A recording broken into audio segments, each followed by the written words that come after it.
Cancer Healer Center, a new beginning.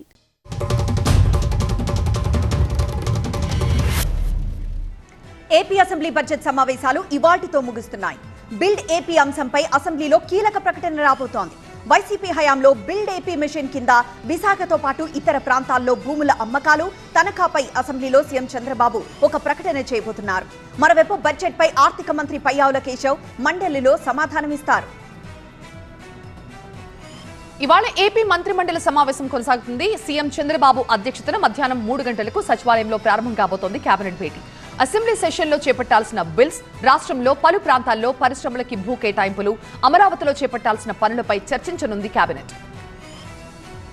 ఏపీలో MLA కోట MLC నామినేషన్ల సందడి కనిపిస్తోంది. ఎమ్మెల్సీ అభ్యర్థిగా ఇవాళ నాగబాబు నామినేషన్ దాఖలు చేస్తారు. నామినేషన్ పత్రాలను సిద్ధం చేసింది జనసేన పార్టీ. నాగబాబు అభ్యర్థిత్వాన్ని ప్రతిపాదిస్తూ 10 మంది సంతకాలు చేశారు. ఈ నెల 20న ఎన్నికలు జరగనుండగా అదే రోజున ఫలితాలుస్తాయి. ఎస్సీ వర్గీకరణ ముసాయిదా, బీసీ రిజర్వేషన్లు 42% పెంపు బిల్లుకు ఆమోదం తెలిపింది Telangana cabinet. ORR inner side ప్రాంతం కోర్ తెలంగాణగా, ఇక ఓఆర్ఆర్ నుంచి ట్రిపుల్ వరకు అర్బన్ తెలంగాణగా, మిగతా ప్రాంతమంతా రూరల్ తెలంగాణగా నిర్ణయించారు. ఆర్ఆర్ఆర్ కి 2 కిలోమీటర్ల బఫర్ తో ఫ్యూచర్ సిటీ బోర్డ్ కి కేబినెట్ ఆమోదం చెప్పింది. ఎస్ఎల్బీసీ రెస్క్యూ ఆపరేషన్ 14వ రోజుకు చేరుకుంది. టన్నెల్లో చిక్కుకుపోయిన 8 మంది కార్మికులను బయటికి తీసుకొచ్చేందుకు 13 రోజులుగా చేసిన ప్రయత్నాలేవీ ఫలించలేదు. ఇవాటి నుంచి ప్లాన్ ఆఫ్ యాక్షన్ మార్చాయి రెస్క్యూ టీమ్స్. కార్మికుల ఆచూకీ కోసం రెస్క్యూ టీంలు ప్లాన్ డి-తో రంగంలోకి దిగాయి. కేరళకు చెందిన కార్వర్డ్ డాగ్స్ తో టన్నెల్లో చిక్కుకున్న కార్మికులను రెస్క్యూ టీంలు గుర్తించేందుకు ప్రయత్నిస్తున్నారు. టన్నెల్లో కన్వేయర్ బెల్ట్ మెషిన్ అందుబాటులోకి వచ్చింది. మహిళలు అన్ని రంగాలలో పురుషులతో సమానంగా విధులు నిర్వహిస్తారని నిర్మల్ మహిళా పోలీసులు నిరూపించారు. గతంలో ఆఫీస్ పనులు, అత్యవసర పరిస్థితుల్లో బందోబస్తు విధుల్లో మాత్రమే పాల్గొనేవారు. నిర్మల్ జిల్లా ఎస్పీ జానకి శర్మిల వచ్చాక రూట్ మారింది. ఆమె ప్రత్యేక చొరవతో మహిళా పోలీసులకి పెట్రో కార్ గస్తీ, అలాగే డయల్ 100, పాయింట్ బుక్ చెకింగ్, అలాగే ఎంఓ అఫెండర్స్ వంటి విధులను సైతం అప్పగిస్తున్నారు. దీంతో జిల్లాలోని మహిళా పోలీసులు ఉత్సాహంతో విధులు నిర్వహిస్తున్నారు. వారంలో ఒకరోజు క్లిష్టమైన విధులను మహిళా పోలీసులకి అప్పగిస్తున్నట్లుగా జిల్లా ఎస్పీ జానకి శర్మిల చెప్పారు. ఎమ్మెల్సీ దువ్వాడ శ్రీనివాస్ పై పోలీసులకు ఫిర్యాదు చేశారు జనసేన కార్యకర్తలు. పవన్ కళ్యాణ్ పై దువ్వాడ చేసిన అనుచిత వ్యాఖ్యలకు నిరసనగా పశ్చిమ గోదావరి జిల్లా పాలకొల్లు పోలీస్ స్టేషన్లో ఫిర్యాదు చేశారు. దువ్వాడను అరెస్ట్ చేసి తగిన చర్యలు తీసుకోవాలని డిమాండ్ చేశారు. పల్నాడు జిల్లా నర్సరావుపేటలో అంతర్జాతీయ మహిళా దినోత్సవం సందర్భంగా కలెక్టర్ అరుణ్ బాబు, ఎస్పీ శ్రీనివాసరావు ఆధ్వర్యంలో స్పోర్ట్స్ మీట్ జరిగింది. బలూన్స్ ఎగరవేసి ఆటల్ని ప్రారంభించారు కలెక్టర్, ఎస్పీ. జిల్లా స్థాయి మహిళా అధికారులు, సిబ్బంది ఉత్సాహంగా ఈ ఆటల్లో పాల్గొన్నారు. మహిళలతో పాటుగా జిల్లా కలెక్టర్, ఎస్పీ ఆటల్లో పాల్గొని మహిళల్ని ఉత్సాహపరిచారు. సరదాగా అంతా ఆటల్లో పాల్గొనడం సంతోషంగా ఉంది అన్నారు ఆర్డీఓ మధులత. నిద్రమాత్రలు మింగిన సింగర్ కల్పన క్రమంగా కోలుకుంటున్నారు. అధిక మోతాదులో నిద్రమాత్రలు మింగి అపస్మారక స్థితిలోకి వెళ్లిన ఆమె ఆసుపత్రిలో చికిత్స పొందుతున్నారు. ప్రస్తుతం ఆమె ఆరోగ్యం మెరుగుపడినట్లు వైద్యులు చెబుతున్నారు. ఇవాళ ఆమెను ఆసుపత్రి నుంచి డిశ్చార్జ్ చేసే అవకాశం ఉంది. కల్పన విషయంలో పోలీసులు జనరల్ డైరీ కేసు నమోదు చేసి దర్యాప్తు చేస్తున్నారు. సింగర్ కల్పన సోషల్ మీడియాలో ఒక వీడియోను విడుదల చేశారు. తమ కుటుంబంలో ఎలాంటి విభేదాలు లేవన్నారు. తన భర్త ప్రసాద్ ప్రభాకర్ వల్లే ఇప్పుడింకా బతికున్నానని చెప్పారు. కేవలం ఒత్తిడిలో నిద్ర పట్టకపోవడంతోనే మాత్రలు ఎక్కువగా వేస్తున్నానని చెప్పారు. త్వరలోనే మళ్లీ పాటలతో మీ ముందుకొస్తాను అని తెలిపారు కల్పన. తనకు సహకరించిన పోలీసులు, మీడియా అందరికీ కూడా ధన్యవాదాలు చెప్పారు గాయని కల్పన. ఇవాళ ఢిల్లీ వెళ్లనున్నారు తెలంగాణ సీఎం రేవంత్ రెడ్డి. ఆయనతో పాటు పీసీసీ చీఫ్ మహేష్ కుమార్, పట్టి విక్రమార్క, ఉత్తమ్ కుమార్ రెడ్డి కూడా ఢిల్లీ వెళ్తారు. ఏఐసీసీ పెద్దలను కలవనున్నారు తెలంగాణ నేతలు. ఎమ్మెల్యే కోట ఎమ్మెల్సీ ఎన్నికల నేపథ్యంలో ఈ టూర్కు ప్రాధాన్యత ఏర్పడింది. టికెట్ ఎవరికి దక్కబోతుంది అనే విషయంలో 2-3 రోజుల్లో క్లారిటీ రాబోతోంది. అభ్యర్థుల పేర్ల ఖరారుపై పార్టీ నేతలతో సీఎం రేవంత్ ఇప్పటికే చర్చించారు. దీనికి సంబంధించి ఏఐసీసీ పెద్దలకు రిపోర్ట్ అందించనున్నారు రేవంత్. 2 రోజులు ఢిల్లీలోనే ఉండబోతున్నారు సీఎం రేవంత్. తెలుగు రాష్ట్రాల్లో వేసవి తీవ్రత బాగా పెరిగింది. కానీ పాడేరు ఏజెన్సీలో మాత్రం వింత వాతావరణం కనిపిస్తోంది. వేసవిలో కూడా అక్కడ కనిష్ట ఉష్ణోగ్రతలు నమోదవుతున్నాయి. మినమలూరులో 7, అరకు, పాడేరు, చింతపల్లిలో 9 డిగ్రీల ఉష్ణోగ్రతలు నమోదవుతున్నాయి. ఉదయం 10 గంటల వరకు చలి వాతావరణం ఉంటుంది. ఆ తర్వాత కాస్త ఎండొస్తోంది. హైదరాబాద్ కేపీహెచ్పీ మెట్రో స్టేషన్ దగ్గర 3 యువతులు హల్చల్ చేశారు. మద్యం మత్తులో కారుతో బీభత్సం సృష్టించారు. 2-వీలర్ వాహనాలను ఢీకొట్టిన యువతులు తిరిగి బైకర్స్ తోనే గొడవకు దిగారు. రంగంలోకి దిగిన ట్రాఫిక్ పోలీసులు 3 యువతులకు డ్రంక్ అండ్ డ్రైవ్ టెస్ట్ నిర్వహించారు. అందులో ఒకరికి 212 పాయింట్లు రావడంతో డ్రంక్ అండ్ డ్రైవ్ కింద కేసు నమోదు చేశారు. తెలంగాణలో 10th పరీక్షల హాల్ టికెట్లను వెబ్సైట్లో పెడుతోంది విద్యాశాఖ. అనంతరం హాల్ టికెట్లను పాఠశాలలకు పంపుతామని చెప్తున్నారు విద్యాశాఖ అధికారి కృష్ణారావు. పలు కారణాలతో పాఠశాలలు హాల్ టికెట్లు ఇవ్వడానికి నిరాకరిస్తే ప్రభుత్వ వెబ్సైట్ నుంచి విద్యార్థులు వాటిని డౌన్లోడ్ చేసుకోవచ్చన్నారు. ఈ నెల 21 నుంచి ప్రారంభమయ్యే పరీక్షలకు తెలంగాణ వ్యాప్తంగా 4,97,000 మంది హాజరవుతారని చెప్పారు. హైదరాబాద్ లో బంగారం వెండి ధరలు ఏమాత్రం తగ్గడం లేదు.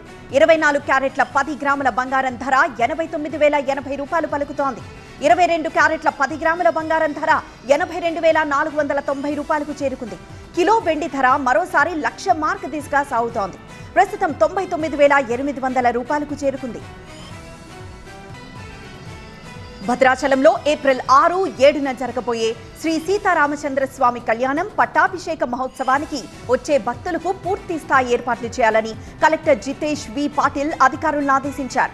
భద్రాచలంలో జరిగిన శ్రీరామనవమి సమీక్ష సమావేశంలో ఆయన పాల్గొన్నారు. శ్రీరామనవమికి వచ్చే భక్తులకు ఎటువంటి అసౌకర్యం కలగకుండా తాగునీటితో పాటు చర్వ పందిళ్లు ఏర్పాటు చేయాలని ఆదేశించారు. కళ్యాణ మహోత్సవాన్ని దృష్టిలో పెట్టుకుని వైద్య శిబిరాలతో పాటు శానిటేషన్ బస్సులను ఏర్పాటు చేయాలన్నారు. ఛత్తీస్గఢ్ రాష్ట్రం సుక్మా జిల్లా దనికొర్త ఆదివాసీ గ్రామంలో అంతు చిక్కని వ్యాధితో 13 మంది గిరిజనులు చనిపోయారు.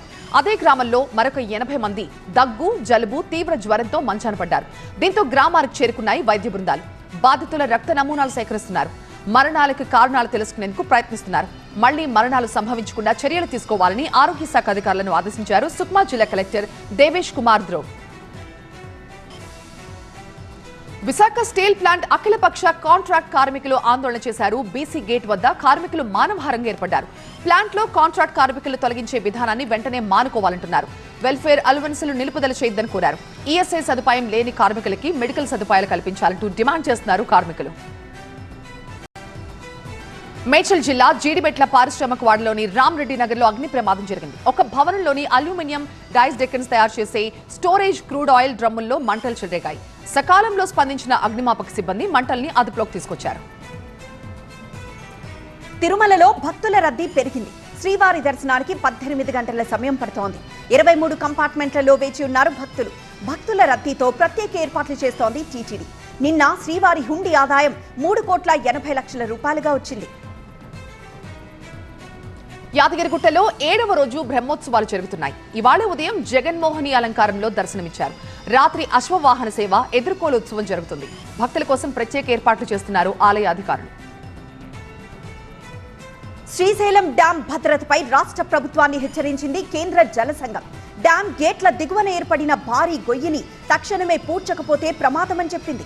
మరమ్మతులు చేయకుండా ఎందుకు వదిలేశారని మండిపడింది. ఇవాల్టి నుంచి రంగంలోకి దిగనున్నారు ఇరిగేషన్ అధికారులు. వర్షాకాలం వచ్చేలోపు గొయ్యిని పూడ్చివేయాలని సూచించారు. రేపు గుజరాత్ లో పర్యటించనున్నారు ప్రధాని మోదీ. నవ్సారి జిల్లాలో మహిళా దినోత్సవ వేడుకలకు ఆయన హాజరు కాబోతున్నారు. ఈ కార్యక్రమానికి పూర్తిగా మహిళా పోలీసులే భద్రత కల్పించనున్నారు. చరిత్రలో తొలిసారిగా మహిళా పోలీసులతో ప్రధానికి పహారా కాయనున్నారు. బెంగళూరు గోల్డ్ స్మగ్లింగ్ కేసులో దర్యాప్తు కొనసాగుతోంది. నటి రన్యారావును కోర్టులో ప్రవేశపెట్టిన డీఆర్ఐ అధికారులు 4 రోజుల కస్టడీకి ఇవ్వాలని కోరారు. రన్యారావు 27 సార్లు దుబాయ్కి వెళ్లారని, ప్రతిసారి ఒకే డ్రెస్ వేసుకుని వెళ్లారని డీఆర్ఐ అధికారులు కోర్టుకు తెలిపారు. ఇవాళ కస్టడీపై తీర్పు ఇవ్వనుంది కోర్టు. గోరఖ్పూర్ జిల్లాలోని గోరఖ్నాథ్ ఆలయంలో యూపీ సీఎం యోగి ఆదిత్యనాథ్ జనతా దర్శనం కార్యక్రమాన్ని నిర్వహించారు. జనతా దర్శనం కార్యక్రమంలో సీఎం యోగి ప్రజల ఫిర్యాదులను విని వారి సమస్యలను పరిష్కరించాలని అధికారులను ఆదేశించారు. తమిళనాడులోని అరక్కోణంలో సిఐఎస్ఎఫ్ 56వ వ్యవస్థాపక వేడుకలు ఘనంగా జరిగాయి. ఈ వేడుకలకు ముఖ్య అతిథిగా కేంద్ర హోంమంత్రి అమిత్ షా హాజరయ్యారు. దివంగత భద్రాధికారుల ఫోటోల వద్ద పుష్పగుచ్చముంచి నివాళులర్పించారు. దేశ ఆర్థిక వ్యవస్థ బలోపేతంలో సిఐఎస్ఎఫ్ కీలక పాత్ర పోషిస్తోందన్నారు అమిత్ షా. ముంబైలో మహిళల కోసం అక్షరాస్యత కార్యక్రమాన్ని నిర్వహించారు. ఈ కార్యక్రమం ప్రారంభోత్సవానికి మహారాష్ట్ర సీఎం దేవేంద్ర ఫడ్నవీస్ సతీమణి అమృత హాజరయ్యారు. NSE MD CEO Ashish Kumar Chauhan అక్షరాస్యత కార్యక్రమంలో మహిళా శక్తి గురించి మాట్లాడారు. జమ్మూ కశ్మీర్లోని దోడాలో భారీగా మంచు వర్షం కురుస్తోంది. భలేసా పర్వతాలు మంచుతో కప్పబడ్డాయి. మంచు అందాలు పర్యాటకుల మనసు దోచేస్తున్నాయి. మరోవైపు గరిష్ట ఉష్ణోగ్రతలు నమోదు కావడంతో స్థానికులకు తీవ్రమైన చలితో ఇబ్బంది పడుతున్నారు. రాజస్థాన్లో 25వ international Indian film academy awards కార్యక్రమం జరుగుతోంది. ఐఐఎఫ్ఏ కార్యక్రమంలో పాల్గొనేందుకు నటి నుస్రత్ భరూచా అలాగే మాధురి దీక్షిత్ జైపూర్ విమానాశ్రయానికి చేరుకున్నారు. అభిమానులతో కలిసి తన బర్త్డే వేడుకలు ఘనంగా జరుపుకున్నారు హీరోయిన్ జాన్వీ కపూర్. తన ఇంటి దగ్గరకు వచ్చిన అభిమానులతో కలిసి కేక్ కట్ చేశారు. మీ అభిమానం ఎప్పుడూ ఇలానే ఉండాలని వారితో అన్నారు Janhvi. Cancer Healer Center, a new beginning.